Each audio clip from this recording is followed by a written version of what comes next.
सत्य समाचार तटस्थ समाचार समाज बदल्ने हाम्रो अभियान। नमस्कार, यो हो टाइम समाचार। म वीरेन्द्र मन्सुर गरौ। 10 जनामा कोरोना संक्रमणको पुष्टि सम्बन्धी प्रसङ्गबाट मंगलबार पछिल्लो 24 घण्टामा थप 10 जनामा कोरोना संक्रमणको पुष्टि भएको छ भने कसैको पनि मृत्यु भएको छैन। स्वास्थ्य तथा जनसङ्ख्या मन्त्रालयका अनुसार 3058 जनाको पीसीआर परीक्षणमा 10 जना र 1345 जनाको एन्टिजेन परीक्षणमा 0 जना गरी 10 जनामा संक्रमणको पुष्टि भएको हो। मंगलबार पछिल्लो 24 घण्टामा कोरोनाबाट 26 जना निको भएका छन् भने हाल देशभर 334 जना सक्रिय संक्रमित रहेका छन्, जसमध्ये 324 जना होम आइसोलेसनमा रहेका छन् भने 10 जना संस्थागत आइसोलेसनमा रहेका छन्। कोरोना बिरामी मध्ये 4 जना आइसियु र 1 जना भेन्टिलेटरमा उपचाररत छन्। मंगलबार थपिएसँगै नेपालमा कोरोना संक्रमितको कुल संख्या 11,18,847 पुगेको छ। यो सँगै नेपालमा मृत्यु हुनेको संख्या 11,951 पुगेको छ भने 9,66,379 जना संक्रमण मुक्त भएका छन्। जनकपुर धाम उपमहानगरपालिकाले आर्थिक सहायता वितरणमा मन परी गरेको पाइएको छ। मेयर लाल किशोर शाहको निर्देशनमा जनकपुर उपमहानगरपालिकाको कार्यालयले आफू खुसी निकटहरूलाई झण्डै 1 करोड रुपैयाँ बाँटेको छ।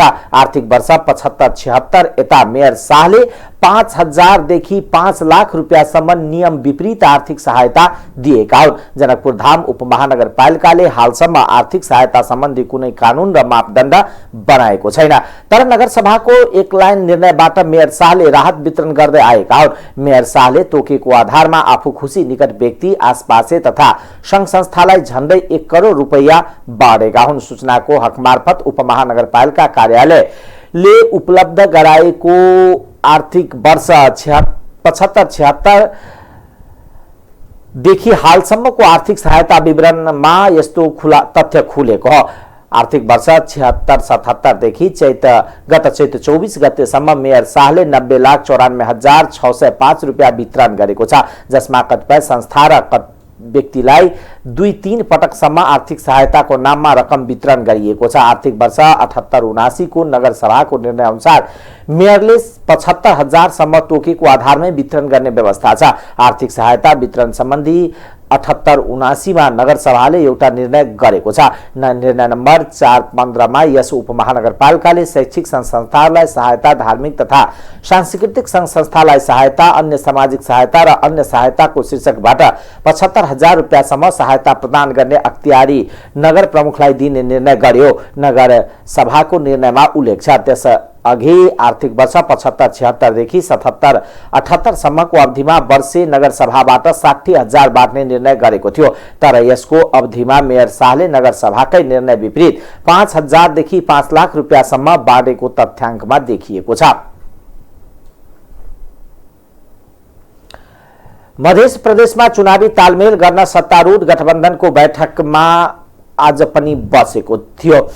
2074 को अस्थायी निर्वाचनमा स्थानीय निर्वाचनमा नेकपा एमाले र तात्कालीन राष्ट्रिय जनता पार्टी नेपाल राजपा जितेको 34 पालिकाको भागभण्डा मिलाउन गठबन्धन बसेको।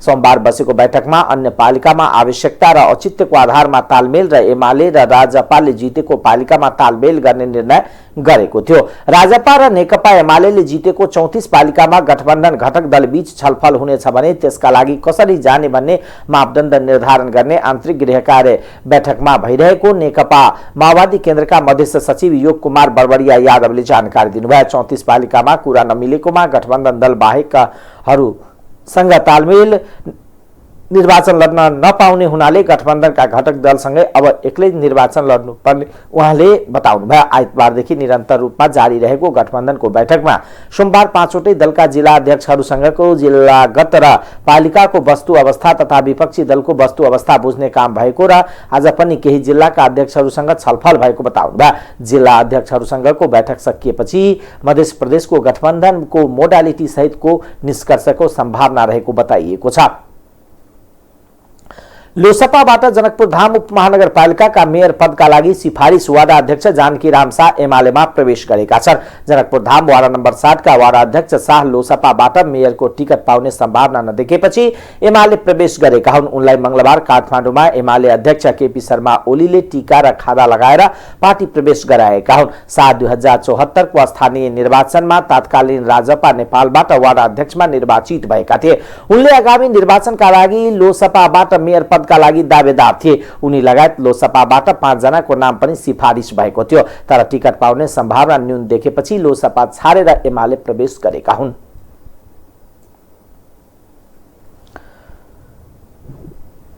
कृषिमा क्रान्ति ल्याउन आफूले महोत्तरीको बर्दिवास नगरपालिकाका मेयर पदमा दावेदारी दिएको नेकपा माओवादी केन्द्रका युवा नेता शंकर महतोले बताएका छन्। नेता महतोले बर्दिवासको कृषि क्षेत्रमा अमूल परिवर्तन ल्याउनको लागि आफूले मेयर पदको लागि दावेदारी गर्दै आएको बताएका छन्। सिंचाई, कृषि, विद्युतीकरण, बजारीकरणतर्फ समयमै ध्यान दिनु हो भने निश्चित रूपमा बर्दिवास नगरपालिकाका मध्य प्रदेशकै उत्कृष्ट एवं नमूना नगरपालिका बन्न सक्ने नेता महतोको दावी छ। उहाँले यहाँका किसान बहुउपयोगी रूपमा रहेको कृषि बजार चिस्यान केन्द्रको अत्यन्त आवश्यक छ। खोलै खोलाले घेरिएको नगरको दक्षिण क्षेत्र पशुपति नगर, किसान नगर, प्रेम नगर, बिजलपुरामा यसको अति नै आवश्यकता रहेको किसानले महसुस गरेका छन्, जुन पछिल्लो समय सम्भावना रहे तापनि स्थानीय सरकारको प्राथमिकताको विषयमा पर्न सकेन, जसकारणले वर्षायाममा त्यस भेगका किसानहरू उत्पादन गरेको सामग्री बिक्री गर्न विभिन्न किसिमको कठिनाइसँग सामना गर्न बाध्य भएका छन्। साना बजारलाई केन्द्रित बनाई एकीकृत रूपमा बजार बनाउनु पर्ने आवश्यकता रहेको नेता महतोले जोड दिएका छन्। माटो, खेती र किसानलाई लक्षित गरी विकास निर्माण गर्ने हो भने बर्दिवासको आवश्यक मुहार फेरिन सक्ने महतोले विश्वास व्यक्त गरेका छन्। नगर विकासको अत्याधिक सम्भावना रहेको बर्दिवासको स्वरूप फेर्नका लागि शिक्षा, स्वास्थ्य, रोजगार लगायतका चौतर्फी विकासको आवश्यकता उपर महतोले जोड दिएका छन्। सत्तारूढ़ दलहरू महानगरपालिकाको भागभण्डा गर्ने विषयमा सहमतिमा पुगेका छन्। मंगलबार प्रधानमन्त्री निवास बालुवाटारमा बसेको सत्तारूढ़ दलको बैठकमा सहमति जुटेको हो। सहमति अनुसार देशका 6 वटा महानगरपालिका मध्ये 3 वटा नेपाली कांग्रेस र 1 वटा नेकपा माओवादी केन्द्र, नेकपा एकीकृत समाजवादी र जनता समाजवादी पार्टी नेपालका भागमा परेको छ। बैठकमा सहभागी एक नेताका अनुसार कांग्रेसको भागमा काठमाडौँ, ललितपुर र विराटनगर महानगरपालिका परेको छ। त्यस्तै माओवादी केन्द्रको भागमा भरतपुर, एकीकृत समाजवादीको भागमा पोखरा र जनता समाजवादी पार्टीको भागमा वीरगञ्ज महानगरपालिका परेको छ। भागभण्डा मिलाउन सोमबारदेखि गठबन्धन दलको बैठक बस्दै आएको थियो। नेपाली कांग्रेसका सभापति एवं प्रधानमन्त्री शेरबहादुर देउवाले गठबन्धन टुटाउने षड्यन्त्र भइरहेको बताउनु भएको छ। नेपाली कांग्रेसको प्रमुख भातृ संस्था नेपाल विद्यार्थी संघको 53औं वार्षिकोत्सवको अवसरमा आयोजित कार्यक्रममा बोल्दै उहाँले गठबन्धन टुटाउने षड्यन्त्र भइरहेको भन्दै यसप्रति सजग हुनुपर्ने बताउनु भएको छ। गठबन्धनले कांग्रेसलाई फाइदा पुगेको छ। धेरै प्रदेशमा मुख्यमन्त्री र मन्त्री पाएका छौं। कांग्रेसमा मैले राम्रो काम गरे जस्तो लाग्छ। गठबन्धन अहिले तोड्नु हुँदैन। निर्वाचनमा एक्लै कुनै पार्टीको बहुमत ल्याउने अवस्था छैन। त्यसैले गठबन्धनलाई अगाडि लिएर जानुपर्नेमा प्रधानमन्त्री देउवाले जोड दिनुभयो। सभापति देउवाले जबसम्म गाउँ र स्कुल तहमा नेभी संघ गठन हुन सक्दैन तबसम्म नेभी संघ बलियो हुन नसक्ने बताउनुभयो। नेभी संघको संगठन देशभरका कलेज र क्याम्पससम्म फैलिएको तर पनि हामी किन स्वयं निर्वाचन हारिरहेका छौं यसबारेमा नेभी संघ गम्भीर हुनुपर्नेमा जोड दिनुभयो। स्कुल जित्न सके मात्र कलेज र क्याम्पसमा जित्न सक्छौं उहाँले भन्नुभयो। गाउँ र स्कुलसम्म नेभी संघ बनाउन लाग्नुपर्ने उहाँको भनाइ थिए। पार्टीका वरिष्ठ नेता रामचन्द्र पौडेलले पार्टीभित्र भागभण्डामा झगडा हुनु भएकोले नेभी संघ कार्य समिति विस्तारमा समस्या हुने गरेको बताउनुभयो। अहिले वास्तव भन्यो भने यो गठबन्धनले धेरै ठाउँमा हाम्रा चाहिँ मुख्यमन्त्रीहरू छन्। पूर्वाञ्चलमा मुख्यमन्त्री छ, हाम्रो सबै गठबन्धनको मुख्यमन्त्री छ। पोखरामा कांग्रेसकै मुख्यमन्त्री छ यो के गण्डकीमा। त्यस्तै चाहिँ यहाँ हाम्रा मन्त्रीमण्डलमा यहाँ 2 नम्बरमा 3 नम्बरमा छ। अब चाहिँ यो धेरै ठाउँहरूमा हाम्रो चाहिँ भाग पाएका छौँ हामीले। त्यस्तै सबै ठाउँमा चाहिँ यस्तो सुदूरपश्चिममा पनि हामी सरकारमा छौँ। त्यस्तै उहाँ हाम्रो मुख्यमन्त्री छ उसमा के अरे यो कर्णालीमा। अरू ठाउँमा हाम्रो मुख्यमन्त्री भन्ने सम्भावना छ। के बिगारे मैले त कांग्रेस पार्टी हरेक ठाउँमा कांग्रेस पार्टीलाई सरकारमा ल्याउनु नै मेरो गल्ती हो भने मलाई गल्ती गरेँ भन्ने हुन्छ। त्यस कारण चाहिँ मैले प्रधानमन्त्री के बिगाडेँ? मैले राम्रै गरेको छु त। मैले जनवादमा धन्यवाद, रामचन्द्रमा धन्यवाद बधाई दिनुपर्नेमा। त्यस कारण चाहिँ नि यस्तो अवस्था छ। यस्तो अवस्थामा अहिले जो हाम्रो गठबन्धन छ, यो गठबन्धन टुटाउने षड्यन्त्र भइरहेछ नि। बेसरी गठबन्धन टुटेपछि त्यही हालत हुने हो। अस्ति जस्तो हाल भयो नि, ओलीले एमाले मिलेपछि के हाल थियो हाम्रो पार्टीको? देशभर कस्तै हाम्रो साथी रोएका थिए, हटाउनु पऱ्यो भने होइन, गठबन्धन बनायो। ठिक छ, कांग्रेस पार्टी ठुलो पार्टी छ, ठुलै पार्टी होस्, तर सङ्गठन गर्नु पऱ्यो। सङ्गठन के नभए कहाँ बन्नुहोस् न बन्नुहोस्। गाउँदेखि सङ्गठन गर्नुभयो भने भोलि हाम्रो पार्टी नै बन्ने हो नि, कहाँबाट बन्छ? त्यसमा तपाईँ हेर्नुहोस्, राम्रै काम गरिरहेको छु मैले। भोलि तपाईँहरू चुनाव हामी चुनाव। त्यस कारण स्कुल कलेजमा नै हामीले सङ्गठन गर्नुहोस्। शासन नेपालमा प्रगति, नेपालको विकासलाई रोक्ने शक्तिहरू सबैको विरुद्ध सजग हुनुपर्ने, सतर्क हुनुपर्ने आवश्यकता छ। अहिले गठबन्धन जो छ सत्ताको लागि होइन, व्यवस्थाको लागि गठबन्धन हो। यो कुरा बुझ्नु होला। यो गठबन्धन शेरबहादुरलाई प्रधानमन्त्री बनाउनको लागि मात्र होइन, यो गठबन्धन नेपालमा लोकतन्त्र बचाउनको लागि, परिवर्तन रोकाउनको लागि र नेपालको परिवर्तनलाई बचाउनको लागि र नेपाललाई अग्रगामी बाटोमा रूपान्तरण गर्नको लागि यो गठबन्धन हो। त्यसकारण यो गठबन्धनको अहिले शक्ति देखेर केपी ओली आज थरथरी काँपेका छन्। केपी ओली हताश भएका छन् र हताश अभिव्यक्ति दिइरहेका छन् र जस्ता तत्त्वसँग पनि हातेमालो गर्न पुगेका छन्। यो भ्रष्ट तत्त्वहरू, प्रतिगामीहरू र अवसरवादीहरूसँग मिलेर आज केपी ओली कहीँ नपाएर चाहिँ यस्ता तत्त्वको शरणमा पुगिरहेका छन् र जथा नाम यिनले चाहिँ आज एलायन्स गरिरहेका छन्। यिनले अहिले भर्खरै यही हप्ता गरेका घटनाहरूलाई याद गर्नुहोस्। कस्ता कस्ता तत्त्वसँग हातेमालो गरेर केपी ओली सहारा लिएर बच्न चाहिरहेका छन्।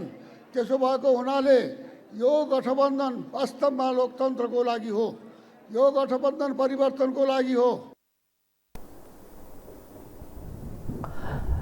कांग्रेस एक भएर अगाडि बढे, आगामी निर्वाचनमा कुनै पनि शक्तिले हराउन नसक्ने दावी समेत उहाँले गर्नुभयो। स्थापना दिवसको उक्त कार्यक्रममा सभापति देउवाले, नेवी संघका संस्थापक सभापति विपिन कोइराला, उपसभापति सनद रेग्मी, महामन्त्री टीका पोखरेल, सदस्य रामचन्द्र पौडेल, सुरेन्द्र बहादुर विष्ट, केदार नेौपाने, भरत पाण्डे, दामोदर गौतम, चक्रराज पन्थ, बसन्त गुरुङ, राजेन्द्र बहादुर शाह लगायतलाई सम्मान गर्नुभएको थियो।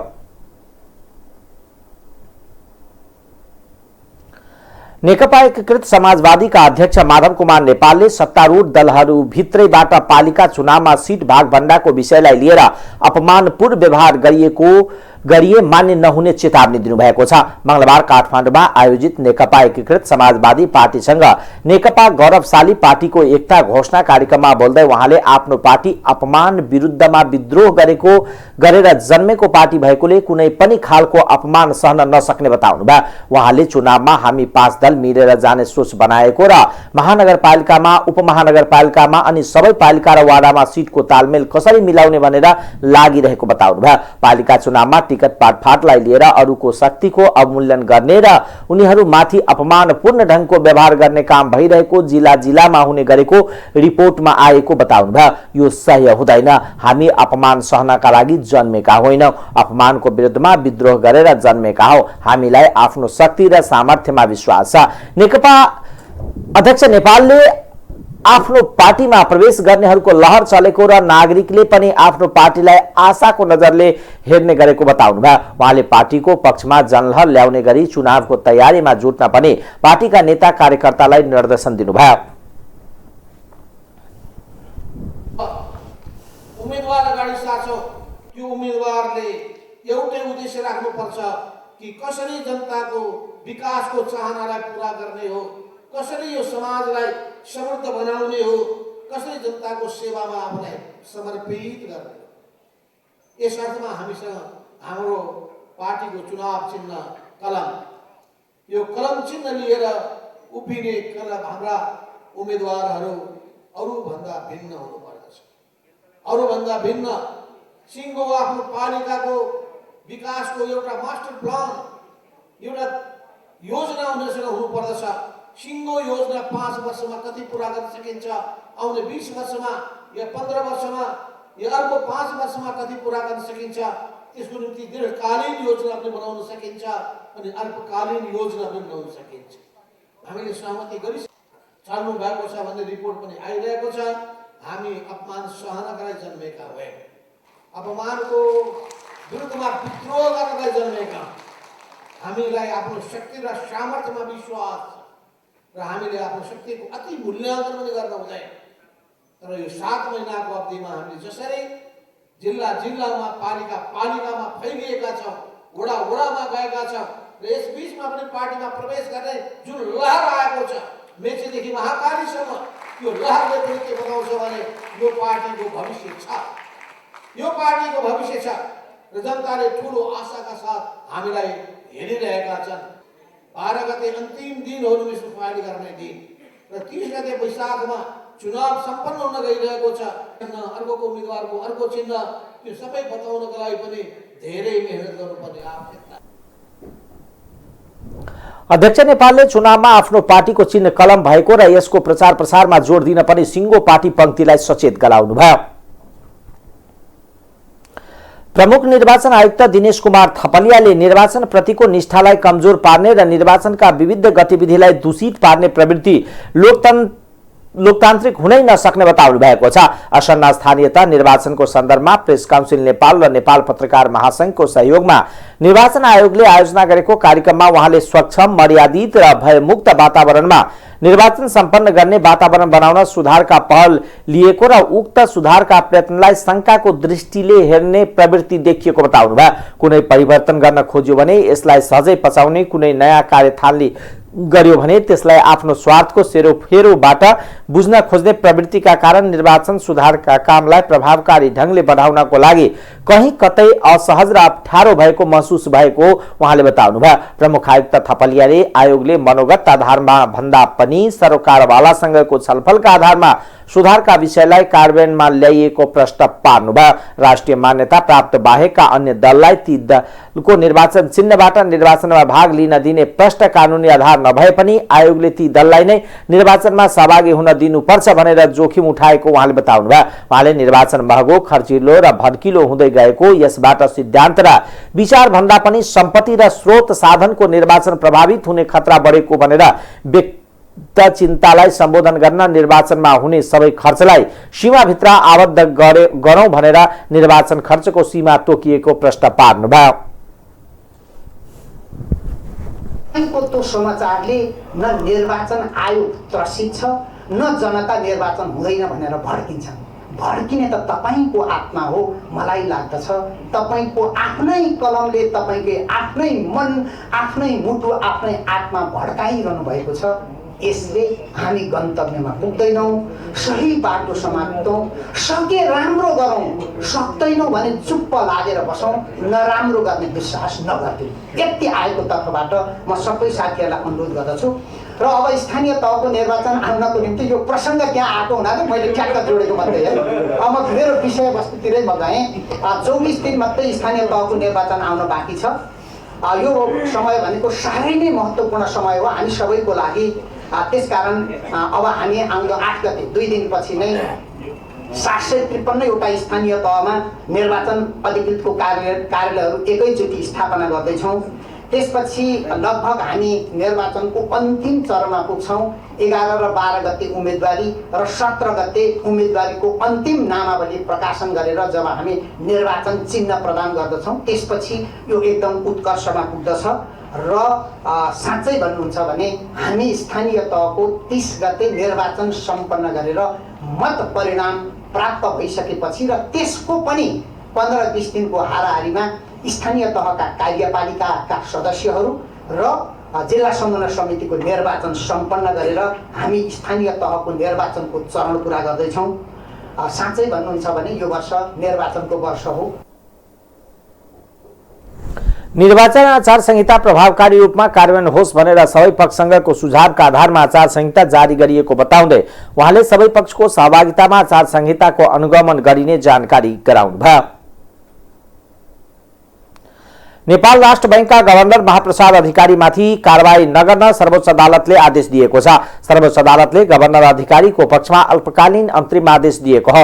न्यायाधीश हरिप्रसाद फुयालको एकल इजलासले मंगलबार सुनवाई गर्दै अन्तरिम आदेशबारे छलफलका लागि दुवै पक्षलाई झिकाएको छ। अन्तरिम आदेशबारे छलफल नहुन्जेल सरकारको निर्णय कार्यान्वयन नगर्न सर्वोच्चले भनेको हो। द्विपक्षीय छलफलपछि अन्तरिम आदेश जारी भएमा गभर्नर अधिकारी काममा फर्किन सक्नेछ।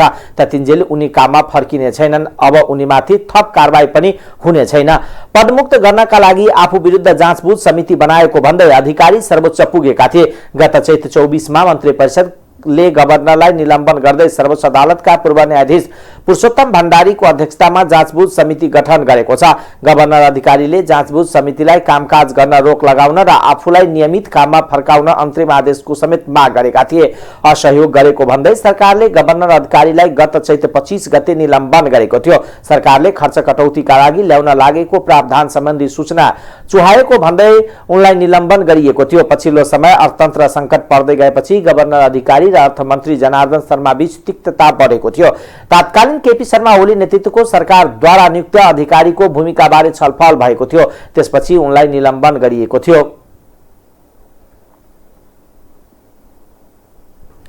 नेपाल कम्युनिस्ट पार्टी एकीकृत समाजवादीका उपमहासचिव जगन्नाथ खतिवड़ाले असन्न स्थानीय तहको निर्वाचनमा अग्रगमनकारी शक्तिलाई विजय गराउनु पर्ने बताउनु भएको छ। समाजवादी प्रेस संगठन नेपालको उपत्यका स्तरीय प्रचार भेलामा उहाँले मुलुकमा प्रतिगमन शक्तिले असंवैधानिक गतिविधि गरेकोले अग्रगामी शक्तिलाई विजय बनाउन सक्नुपर्नेमा जोड दिनुभयो। नेता खतिवड़ाले समाजवादी र नव उदारवादीको एकता र सहकार्यबाट संविधानको रक्षा गर्दै प्रतिगमन विरुद्ध गठबन्धन बनाएकोले असन्न निर्वाचनमा साझा उम्मेदवारले सफलता प्राप्त गर्ने विश्वास व्यक्त गर्नुभयो।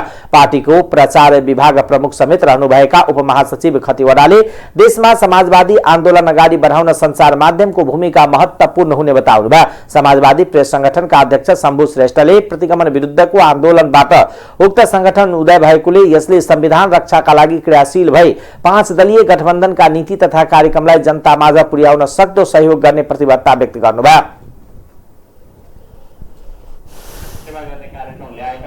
दुईटा चुनाव लड्छौं हामी, स्थानीय तहको निर्वाचन र आम निर्वाचन। स्थानीय तहको निर्वाचनमा जति गऱ्यौं यहाँ सिक्छौं र यसको सम्पूर्ण प्रयोग आम निर्वाचनमा गर्छौं।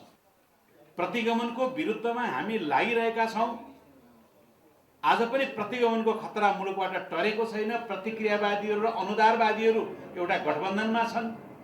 केपी ओलीको नेतृत्वमा देशका समग्र प्रतिगमनकारी र अनुदारवादीहरू, संकीर्ण स्वार्थीहरू, विखण्डनकारीहरू, कोही इसाई धर्मावलम्बी छन्, कोही हिन्दू धर्मावलम्बी छन्, कोही कुन धर्मावलम्बीहरू जोडेर कोही विखण्डनकारी छन्, कोही मधेसलाई छुट्टै पहाडलाई छुट्टै बनाउनु पर्छ भन्ने प्रकारका छन्। यी अनेकौं खालका विखण्डनकारी अनुदारवादी प्रतिगमनकारीहरूको एउटा गठबन्धनको नेतृत्व केपी ओलीले गर्दैछन् र हामी समाजवादी र नव उदारवादीहरू मिलेर लोकतन्त्रको रक्षा गर्नको निम्ति आफ्नो गठबन्धन बनाउने कोसिस गर्दैछौं। यसैले मुलुक आज दुई कित्ताको लडाईँमा छ।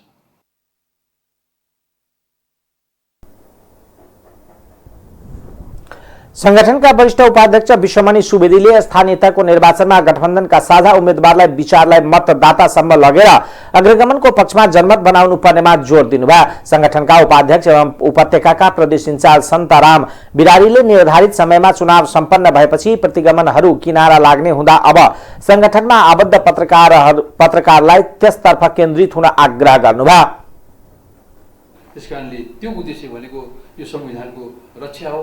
त्यो संविधानको रक्षा गर्नको लागि 5 दलीय गठबन्धनले स्थानीय निकायको निर्वाचन, प्रदेशको निर्वाचन र सङ्घको निर्वाचन, तीनटै निर्वाचनमा बहुमत ल्याउनु पर्ने हुन्छ।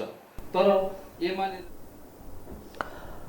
स्थानीय तहका जनप्रतिनिधिले स्थानीय तह निर्वाचनमा मनोनयन दर्ता गर्नु अघि पदबाट राजीनामा दिनु पर्ने भएको छ। न्यायाधीशहरू तेजबहादुर केसी र तिलक प्रसाद श्रेष्ठको संयुक्त इजलासले यस्तो फैसला सुनाएको हो। निर्वाचन आयोगले आचार संहिता मार्फत गरेको राजीनामा दिनुपर्ने प्रावधान तत्काल कार्यान्वयन नगर्नु भनी सर्वोच्च अदालतले यसअघि अल्पकालीन अन्तरिम आदेश दिएको थियो, तर अन्तिम फैसला आएसँगै उक्त आदेश खारिज भएको छ।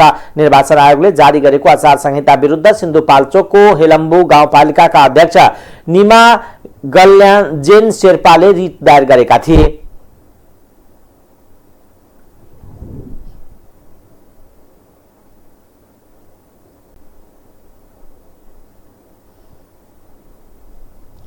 अब आर्थिक समाचार।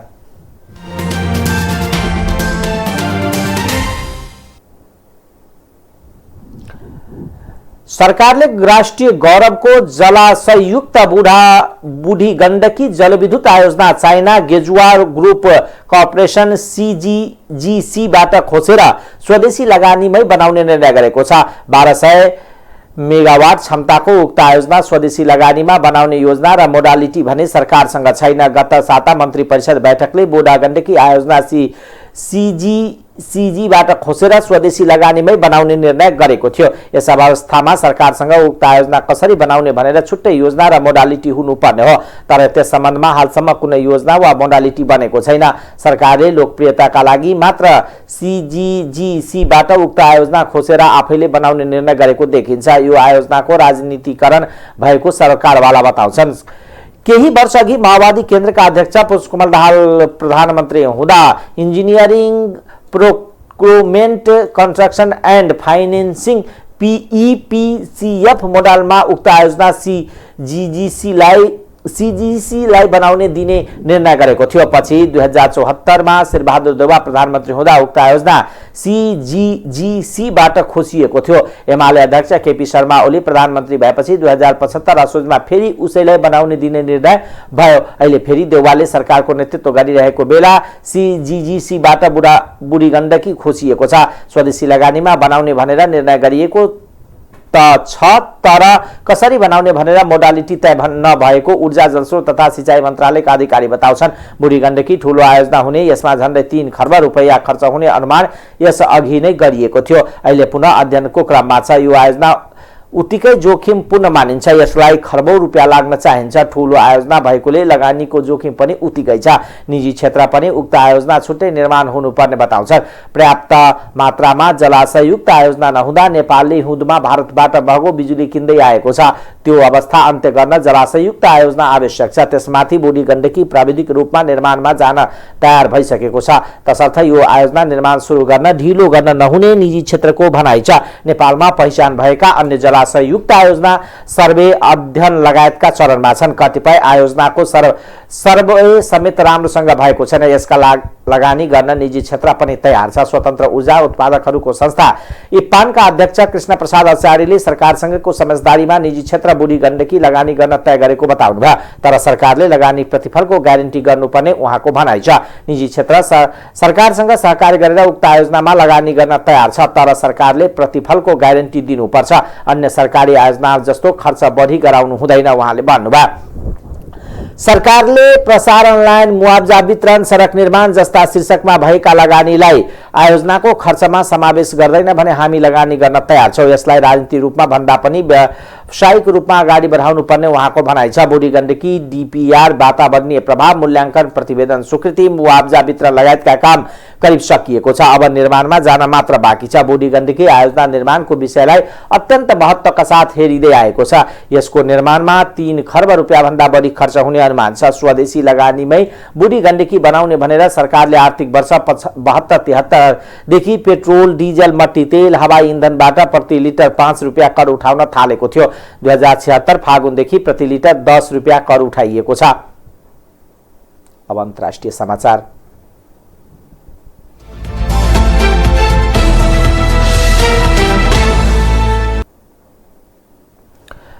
रूस युक्रेन युद्धका कारण खाद्य समस्या बढ्दै गएको बेला भारतले विश्वव्यापी बाँकी विश्वलाई खाद्यान्न उपलब्ध गराउन तयार रहेको बताएको छ। युद्धको प्रभावले विश्वभर खाद्यान्नको मूल्य बढिरहेको छ भनेर कतिपय बजारमा अभाव नै सुरु भएको छ। यही सन्दर्भमा अमेरिकी राष्ट्रपति जो बाइडेनसँग कुरा गर्दै भारतीय प्रधानमन्त्री नरेन्द्र मोदीले यदि विश्व व्यापार संगठन WTO ले अनुमति दिएमा तात्कालै उपलब्ध गराउन सक्ने बताउनु भएको बीबीसीले जनाएको छ। प्रधानमन्त्री मोदीले भारतसँग 1 अर्ब 40 करोड मानिसलाई पुग्ने पर्याप्त खाद्यान्न भण्डारणमा रहेको बताउनु भएको छ। रुस युक्रेन युद्ध सुरु भएपछि खाद्यान्नको मूल्य र अभाव 10 वर्ष यताकै उच्च भएको छ। रुस र युक्रेनले विश्वव्यापी गहुँ निर्यातमा 1/3 हिस्सा ओगटेका छन्। त्यस्तै मकै र जौ निर्यातको 17% हिस्सा रुस युक्रेनको ओगटेका छन्। दुवै देश युद्धमा रहेकोले अहिले त्यहाँबाट निर्यात हुन नसक्दा विश्वभर अभाव बढ्दै गएको हो। धान र गहुँको दोस्रो ठूलो उत्पादक भारतसँग 7 करोड 40 लाख टन धान र गहुँ स्टोकमा रहेको बीबीसीले जनाएको छ। भारतसँग गहुँको पर्याप्त भण्डारण रहेकोले तात्काल अभाव टार्न सक्ने अपेक्षा गरेको संयुक्त राष्ट्रसङ्घ अन्तर्गत खाद्य र कृषि संगठनले जनाएको छ। अफगानिस्तानको राजधानी काबुलमा मंगलबार बिहान विद्यालयमा बम विस्फोट भएको छ। आक्रमणकारीले दुई विस्फोट गराएको अन्तर्राष्ट्रिय सञ्चार माध्यमले जनाएका छन्। घटनामा पनि कम्तीमा 6 जनाको मृत्यु भएको छ भने अन्य केही घाइते भएका छन्। काबुलको पश्चिमी क्षेत्रमा भएको विस्फोटनमा घटनामध्ये पहिलो विस्फोटन मुमताज विद्यालयमा भएको हो। त्यसैगरी दोस्रो विस्फोटन भने राजधानी काबुलकै डास्ता ए रांची जिल्लामा भएको छ। त्यो पनि विद्यालय नजिक भएको थियो। दुवै विस्फोटनका घटनामा पनि घाइते भएकाहरूको विभिन्न अस्पतालमा उपचार भइरहेको अधिकारीहरूले जनाएका छन्। रुसले युक्रेनमाथि थप सशक्त आक्रमण थालेको छ। युक्रेनका राष्ट्रपति भ्लादिमिर जेलेन्स्कीले रुसी फौजले पूर्वमा रहेको डोनबास क्षेत्रमा अपेक्षा गरिएको भन्दा ठूलो स्तरको आक्रमण थालेको पुष्टि गरेको छ। टेलिभिजन मार्फत सम्बोधन गर्दै जेलेन्स्कीले डोनबासका लागि युद्ध सुरु भएको बताउनुभयो। डोनबासमा आक्रमणका लागि रुसले ठूलो संख्यामा आफ्नो फौज संलग्न गराएको पनि जेलेन्स्कीले उल्लेख गरेका छन्। रुसले जतिसुकै सेना ल्याए पनि आफूहरू पछि नहट्ने भन्दै जेलेन्स्की प्रतिरक्षाका लागि सधैँ तयार रहेको पनि बताएको छ। रुसले पहिलो पटक देशमा आक्रमण गर्दा युक्रेनमा सबैभन्दा धेरै शरणार्थीहरू लिब्लिभ शहरमा आएका थिए। खार्गिस गिभ र अन्य ठाउँमा भने धेरै मानिसहरू आफ्नो ज्यान बचाउन परिवार सहित त्यहाँ आएका थिए। टाइम्स समाचार अहिलेको लागि यति नै। हेर्दै गर्नुहोला टाइम्स टेलिभिजन। नमस्कार।